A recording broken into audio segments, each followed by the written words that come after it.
നമസ്കാരം. മലയാളി വാർത്ത ലൈഫിലേക്ക് സ്വാഗതം. 2026 മാർച്ച് 12 വ്യാഴാഴ്ച. ഇന്നത്തെ നിങ്ങളുടെ രാശിഫലം അറിയാം. തയ്യാറാക്കിയത് ജയറാണി EV. മേടം രാശി അശ്വതി ഭരണി കാർത്തിക ആദ്യ കാൽഭാഗം. സ്വത്ത് തർക്കങ്ങൾ നിലനിൽക്കുന്നവർ അനുരഞ്ജനത്തിന് ശ്രമിച്ചില്ലെങ്കിൽ കേസുകൾ പ്രതികൂലമാകാൻ സാധ്യതയുണ്ട്. ശത്രുക്കളിൽ നിന്നുള്ള അനാവശ്യ ശല്യം ഉണ്ടായേക്കാം. ഹൃദയ സംബന്ധമായോ ശ്വാസകോശ സംബന്ധമായോ അസുഖമുള്ളവർ ആരോഗ്യകാര്യത്തിൽ പ്രത്യേകം ജാഗ്രത പുലർത്തണം. ഇടവം രാശി കാർത്തിക അവസാന മുക്കാൽ ഭാഗം, രോഹിണി മകയിരം ആദ്യ പകുതി ഭാഗം. വിദേശ ഉദ്യോഗത്തിന് ശ്രമിക്കുന്നവർക്ക് ചില സാങ്കേതിക കാരണങ്ങളാൽ തടസ്സങ്ങൾ നേരിട്ടേക്കാം. ഗുണനിലവാരം കുറഞ്ഞ വസ്തുക്കളുടെ ഉപയോഗം അലർജിക്ക് കാരണമായേക്കാം എന്നതിനാൽ ശ്രദ്ധിക്കുക. അമിതമായ ആഡംബരപ്രിയം വലിയ സാമ്പത്തിക ചെലവുകൾക്ക് വഴിവെക്കും. മിഥുനം രാശി മകയിരം അവസാന പകുതി ഭാഗം, തിരുവാതിര പുണർദം ആദ്യ മുക്കാൽ ഭാഗം. ഉദ്യോഗത്തിൽ സ്ഥാനക്കയറ്റത്തിന് സാധ്യതയുള്ള ശുഭദിനമാണിത്. പരീക്ഷകളിൽ മികച്ച രീതിയിൽ പ്രകടനം കാഴ്ചവെക്കാൻ സാധിക്കും. വിട്ടുവീഴ്ച മനോഭാവം ദാമ്പത്യ ബന്ധം കൂടുതൽ ദൃഢമാക്കും. വാണിജ്യ മേഖലയിൽ പ്രവർത്തിക്കുന്നവർക്ക് അപ്രതീക്ഷിത വളർച്ച കൈവരിക്കാൻ സാധിക്കും. കർക്കിടകം രാശി പുണർദം അവസാന കാൽഭാഗം, പൂയം ആയില്യം. കുടുംബത്തിൽ മംഗളകരമായ കർമ്മങ്ങൾ നടക്കാൻ സാധ്യതയുണ്ട്. സാമ്പത്തിക നിലയിൽ മികച്ച പുരോഗതി ദൃശ്യമാകും.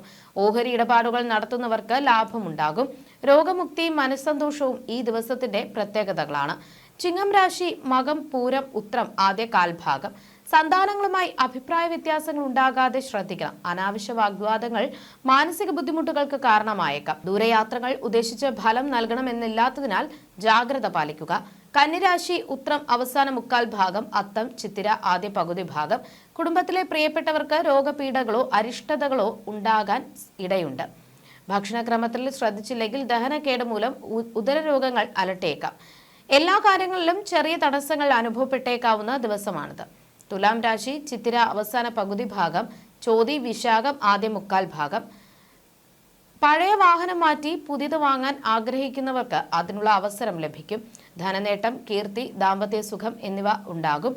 ശത്രുക്കളെ പരാജയപ്പെടുത്താനും നിയമപരമായ കാര്യങ്ങളിൽ വിജയിക്കാനും ഈ ദിവസം സഹായിക്കും. വൃശ്ചികം രാശി വിശാഖം അവസാന കാൽഭാഗം, അനിഴം തൃക്കേട്ട.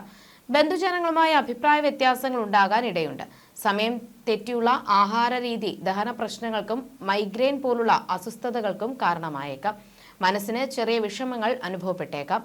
ധനുരാശി മൂലം പൂരാടം ഉത്രാടം ആദ്യ കാൽഭാഗം.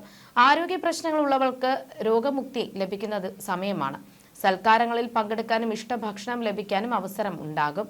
ചിലർക്ക് അപ്രതീക്ഷിത സമ്മാനങ്ങളോ ഭാഗ്യപരീക്ഷണങ്ങളിൽ നേട്ടമോ ലഭിക്കാൻ സാധ്യത കാണുന്നു. മകരം രാശി ഉത്രാടം അവസാന മുക്കാൽ ഭാഗം, തിരുവോണം അവിട്ടം ആദ്യ പകുതി ഭാഗം. മാനസികമായ വിഷമങ്ങളും പലതരത്തിലുള്ള ആരോഗ്യ പ്രശ്നങ്ങളും അലട്ടിയേക്കാം. മറ്റുള്ളവരുടെ വിരോധം സമ്പാദിക്കേണ്ടി വരുന്ന സാഹചര്യങ്ങൾ ഒഴിവാക്കാൻ ശ്രദ്ധിക്കണം. സംയമനത്തോടെ കാര്യങ്ങളെ സമീപിക്കുക. കുംഭം രാശി അവിട്ടം അവസാന പകുതി ഭാഗം, ചതയം പൂരുരുട്ടാതി ആദ്യ മുക്കാൽ ഭാഗം. ദീർഘനാളായി മുടങ്ങിക്കിടന്ന കാര്യങ്ങൾ വിജയകരമായി പൂർത്തിയാക്കാൻ സാധിക്കും. ബന്ധുസമാഗമവും ഉല്ലാസയാത്രകളും പ്രതീക്ഷിക്കാം. തൊഴിൽ രംഗത്ത് സ്ഥാനക്കയറ്റം ഉണ്ടാകും. ദമ്പതികൾക്കിടയിൽ സ്നേഹവും വിശ്വാസവും വർദ്ധിക്കും. മീനം രാശി പൂരുരുട്ടാതി അവസാന കാൽഭാഗം, ഉത്രിട്ടാതി രേവതി. ആരോഗ്യനില തൃപ്തികരമായിരിക്കും. പൂർണ്ണമായ ഊർജ്ജസ്വലതയോടെ കാര്യങ്ങൾ നിർവഹിക്കാൻ സാധിക്കും. സാമ്പത്തിക കാര്യങ്ങളിൽ അപ്രതീക്ഷിത നേട്ടങ്ങൾക്കും പുതിയ നല്ല സൗഹൃദങ്ങൾ ഉടലെടുക്കുവാനും സാധ്യതയുള്ള ദിവസമാണിത്. ജ്യോതിഷ സംബന്ധമായ നിങ്ങളുടെ സംശയങ്ങൾക്കും പരിഹാരങ്ങൾക്കും ജയറാണി EV 9746812212.